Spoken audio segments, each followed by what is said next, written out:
What's up, guys? Wanted to do a short video on 3 ways to establish and start building credit. And if you wouldn't mind hitting that like button for me. Number 1 is getting a secured credit card. A little bit different than a regular credit card. What you will do is give the bank, let's say, $500, and they will give you a card with a limit of $500. If for any reason you have trouble paying it back, they get to keep that original $500 as their insurance. This is not a forever thing, only a starter card to establish credit. Once you have credit, you can move over to an unsecured credit card. Number 2 is called a credit builder loan. It works opposite of a loan. What you will do is make monthly payments until you reach, let's say, $500. Once you reach the $500, you get that money back.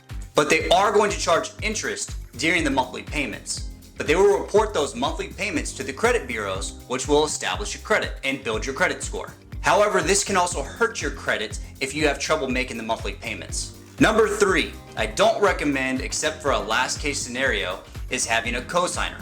When someone cosigns a loan with you, they are making the promise that you are going to pay. If for any reason you have trouble making those payments, they will then go to your cosigner to receive payment.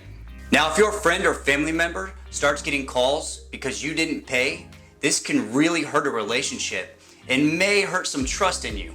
This is why I really don't recommend this. So 3 ways to establish and start building credit. Number 1, a secured credit card. Number 2, a credit builder loan. Or number 3, have a cosigner. Now, is credit really that important? Absolutely. If you are going to rent an apartment or a house, your landlord is going to check your credit score, kind of like your report card on your ability to manage monthly payments. Or if you're going to buy a house, if you don't have an established credit, you're not going to be able to get a mortgage. Now, when you buy your next car, not only have an established credit, but good credit is going to make sure you get the best deal possible and have the lowest monthly payment. Or a personal loan when you're ready to start your business. Instead of going the route of friends and family to fund your dreams of your business, you could be able to fund yourself. All decisions, especially financial decisions, can be either practical or emotional. It's up to you to decide which dog you want to feed. This is why it's so important to increase your financial IQ and financial literacy. The more we learn about finance, the better decisions we automatically make. It's kind of like learning how to spell. Once you know how to spell, you don't really know how to do it wrong. So in your next financial decision, ask yourself, am I being practical or am I being emotional? Thank you guys for listening to me. If you enjoy quick tips and advice on finance, please feel free to subscribe to the channel.